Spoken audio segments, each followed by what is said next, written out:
Hello everyone, I hope you are having a good day. Today we are going to have the second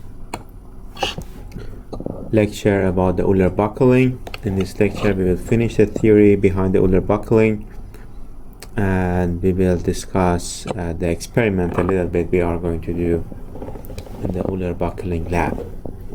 So we got to this point, we discussed the Euler buckling and the formula for the Euler buckling. We derived the formula for Euler buckling for pin supported columns. The next step is to discuss the axis of buckling. Which axis on a beam buckling will occur? Is it going to be the BB axis or the AA axis? Okay. So a column will buckle about its weakest axis. What is the weakest axis? You might ask. The weakest axis is actually the axis with the least moment of inertia.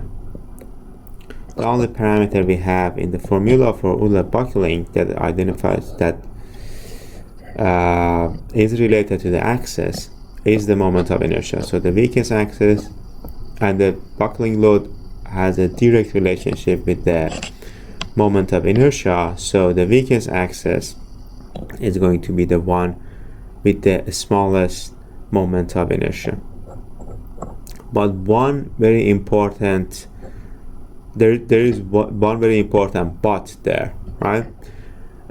Both of the in both directions the support or the bracing must be the same. So for this specific case there is no bracing in any of the directions, so the buckling will occur at the weakest axis. But if there were any bracing in this direction, right, then we had to make some sort of a calculation, right, to be able to compare the direction that buckling will occur. Okay. And our goal in design is to keep the moments of inertia the same in all directions. Okay, or you can call it the effective moment of inertia essentially, because you can add bracings and change the critical load, right? But the best columns in general are the ones where moment of inertia in the x direction is equal to the moment of inertia in the y direction. And since P critical is proportional to I, as we mentioned, the column will buckle in the direction corresponding to the minimum value of I. Okay. We are all engineers and we know that as engineers we usually deal with critical stress or stresses in general compared to loads.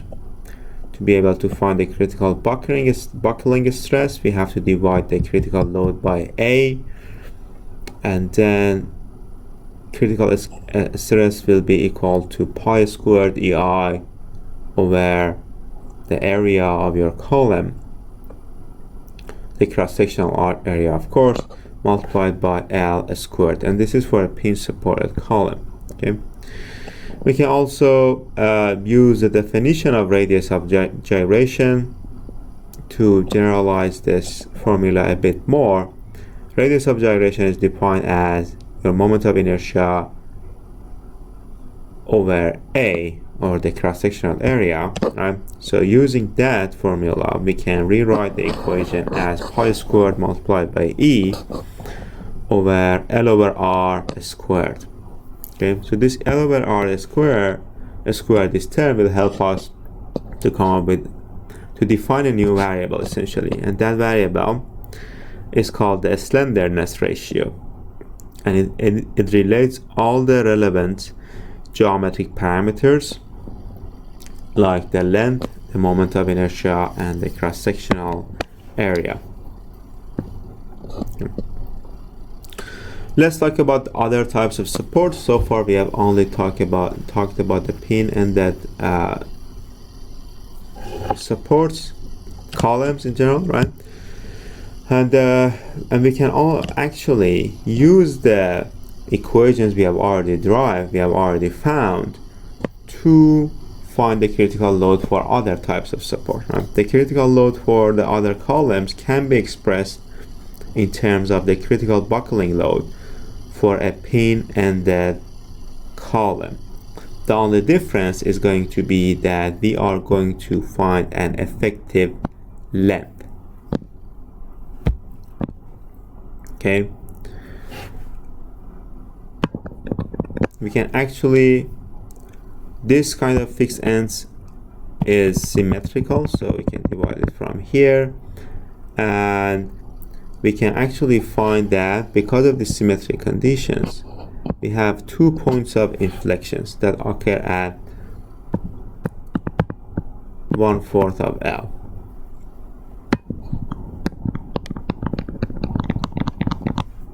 Okay,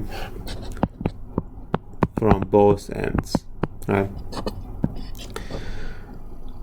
So because we have these points of inflections, what we can conclude is that the middle half of the column is essentially acting exactly the same as a pin-ended column.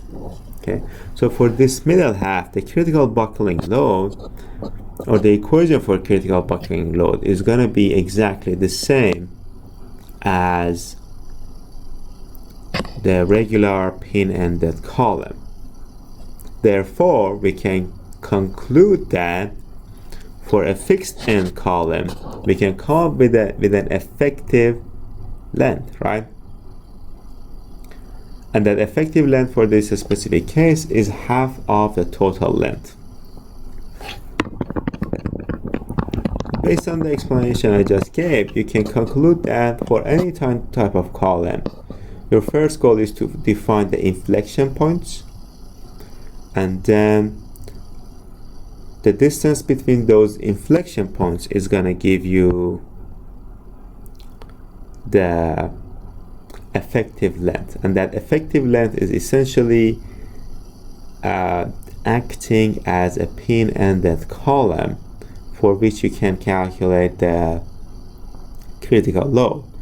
But we want to calculate the critical load for the whole beam, and the only thing that is changing for the whole beam compared to the beam, that is the amount of beam that is between those two inflection points, is going to be the length, right? So you are just going to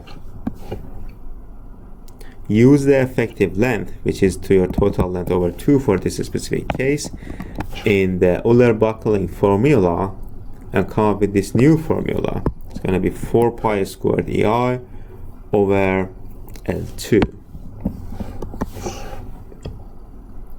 for fixed end columns. We can do the same, we can do the same analysis for other types of columns. Let's see the example of a cantilever beam. So a cantilever beam, the inflection points for a cantilever beam will be one end of it, and then you have to extend, and that's a hypothetical extension, right? That's not a real extension. You have to extend the cantilever beam from the fixed end to get to the other inflection point, right? So which means that your effective length is essentially twice the size of your real length, right? So you can plug that in your equation, and critical load for a cantilever beam is going to be equals to pi over 2 pi squared EI over 4 L squared.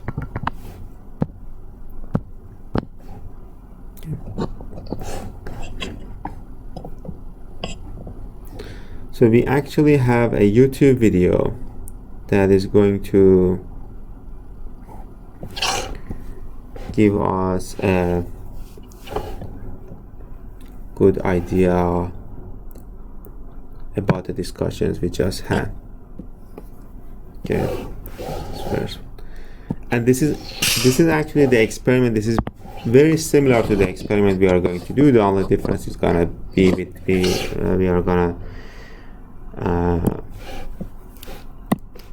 we are gonna do it with an experimental device. So this is a DIY video. You can actually do this experiment at home. but what we have in the lab is a little different, but the concepts and the essence of experiment is going to be exactly the same.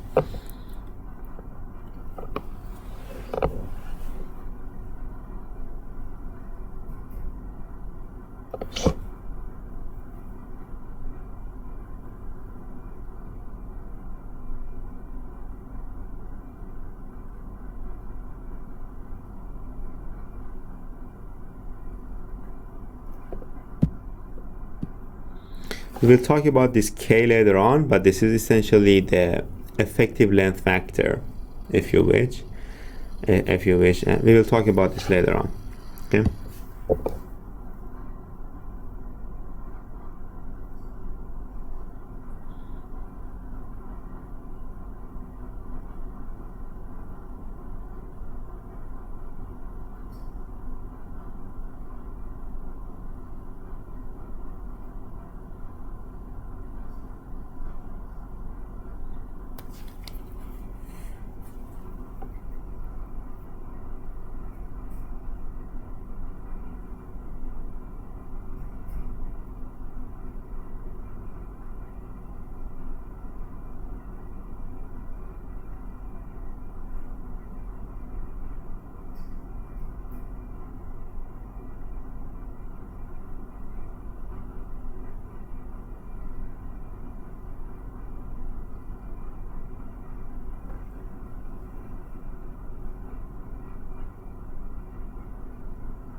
So in your experiment, this is something that I expect to see in your lab reports.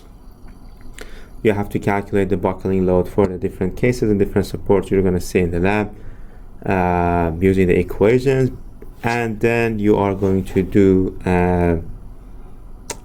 essentially put weights on different columns and see what is the load they will buckle and find the percent of error.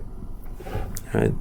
I think we can stop here as far as this video goes and go back to our lecture, to the different types of supports. So as you saw in the YouTube video, we can come up with a general formula for we can generalize the Euler's formula for buckling with adding K, essentially, that accounts for the scaling factor that you are multiplying by L to find the effective length. Okay, so again, the definition of effective length is the distance between the two zero moment points, right, or inflection points. Okay, we can define it as K multiplied by A. This K is the scaling factor here, or the effective length factor. It is a dimensionless factor that accounts for the end conditions, right? We can actually come up with the effective slenderness ratio as well using the K. So we can define that as LE over R, which can be replaced by KL over R, right? So the scaling factor for different types of column is going to be different because we are dealing with different inflection points that are going to be resulting in different distances between the different inflection point and different scaling factors, different effectiveness factors, if you will. Okay, for the pin-ended, your K is 1. For the fixed and free end or a cantilever beam, your K is going to be equals to 2. For the fixed ends, we have already seen K is 0.7, and for the pinned and fixed end, your K is going to be equals to 0.7. We have another YouTube video that talks about this in detail, and that's a longer video. So we are going to watch some portions of it. This video talks in detail about the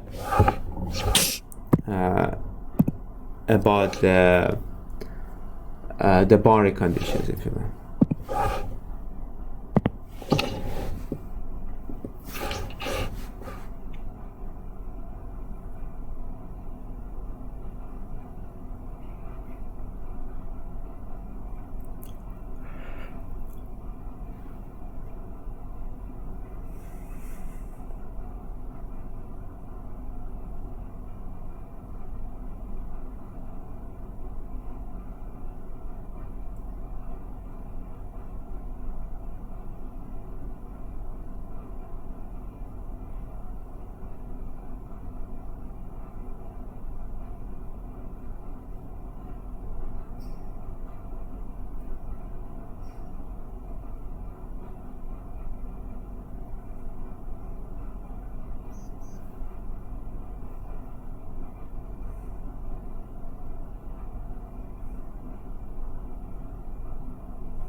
So as you can see, we have the K values for all of the different types of supports that we have here.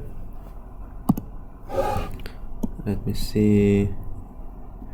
So you can go through this video yourself. You can watch it yourself.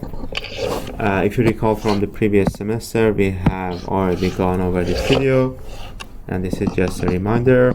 The link is always here. I will upload the lecture notes, and you can always go and watch it, right?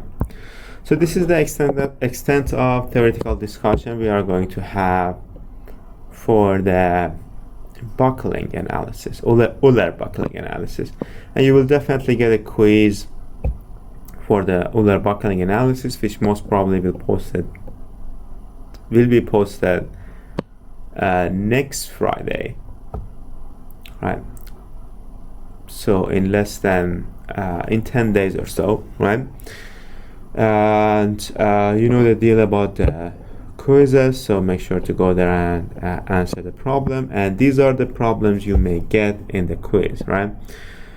These example problems are taken from the Mechanics of Material textbook, and we are going to go over the examples. So the solutions are here, so we're not going to solve them, but we are going to go over them. So we have a A36 steel 8 by 31 members shown in this figure, and is to be used as a pin connected column, and we want to determine the largest axial load it can support before it either begins to buckle or still yields, right?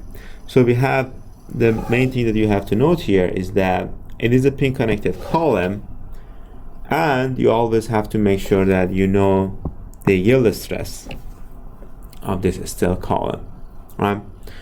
And compare the yield stress to the buckling stress or the critical buckling stress and see which one is smaller. The one that is smaller will happen faster. It happened earlier with a lower amount of load. You can go to the tables in your textbook of mechanical materials to find the properties of this I-beam. The column's cross-sectional area is 9.13 inches squared. The moment of inertia in the x direction is 110 inch to the 4th, and Iy is 37.1 inch to the 4th. The first thing you want to do in this type of analysis is you want to find the least moment of inertia, the smallest moment of inertia, which is the y. So it is obvious from the values that this I-beam will buckle in the y axis. Okay. And the equations we already have, we are dealing with a pin-ended column, so we are gonna use the first equation we derived. The effective length is essentially equal to the whole length, right? P squared EI over L squared. We can find the modulus of elasticity from the references, right? And we already have the I and the L squared. You find the critical buckling load. I'm sorry. And we want to find but we have to find the critical stress because we want to deal with the stresses. So your critical buckling stress is your critical load divided by area. So your critical buckling stress is going to be 56.1, right? And we already know the yield stress is 36 for this type of I-beam from the appendices. And we can, based on using the cross-sectional area, we can find the yield load as well. So, which you can obviously see that your critical buckling stress is higher in this specific case, is higher than your yield stress. So it will yield sooner than buckle. Okay. So let's take a look at another example. We have a 6 by 15 steel column, which is 24 feet long and is fixed as its ends. So we have fixed ends as shown in this figure. Its load carrying capacity is increased by bracing it about the YY, which was the weak axis. If you recall, the I-beam is the I-beam's weak axis is the YY axis. So we already have a bracing in place. Using these struts that are assumed to be pin connected to it mid-height. So we have a pin connected support here that is bracing the YY axis. And we want to determine the load it can support so that the column does not buckle nor the material exceed the yield stress. Okay, we have the yield stress and we have the E. Okay. So how should we approach this type of problem? The first thing you want to do is, of course, to find the effective length in the two different directions, right? The effective length in the x direction is your effective length for a fixed end, which is half of the total length. So it is a 24 feet column, so your effective length is going to be 12 feet or 144 inches. Okay. But for the YY column, we actually can divide this column to two columns, right? Two 12 feet columns, because we have bracing in the middle, right? And this is a fixed end this is fixed at one end, and this is pin supported at the other end. And the effective length for that is 0.7 multiplied by the length of the column, which is 12 feet. So you're gonna get 8.40 feet for the effective length in the YY direction, right? Which is gonna be 100.8 inches. And the moment of inertia in the two directions can be read from the appendix B. Again, I in the x direction is 29.1 inches squared, and IY is going to be 9.32. So using this information, we can find the critical load in the two directions. The critical load in the Y direction is 262.5, and the x direction is 401.7. So if you compare the two, you are going to see the critical load in the Y direction is still smaller. So the buckling will occur about the YY axis. Okay. And we already have the area. We can find the critical stress. And this stress is going to be smaller than the yield stress for this case. Right? Yeah, we have the yield stress as 60, right? So 59 is smaller than 60. So the buckling will occur before the material yields. So your critical load is actually 263. Okay. So let's talk about the experiment we are going to do in the lab. This is the experimental device we are going to use. We have different types of supports here, so you can play with this type of supports. We have the beams, and you will be given the length and everything about these beams, everything these beams have. We have 4 cases, essentially fixed free bars, pin bars, fixed pin bars, and the fixed bars.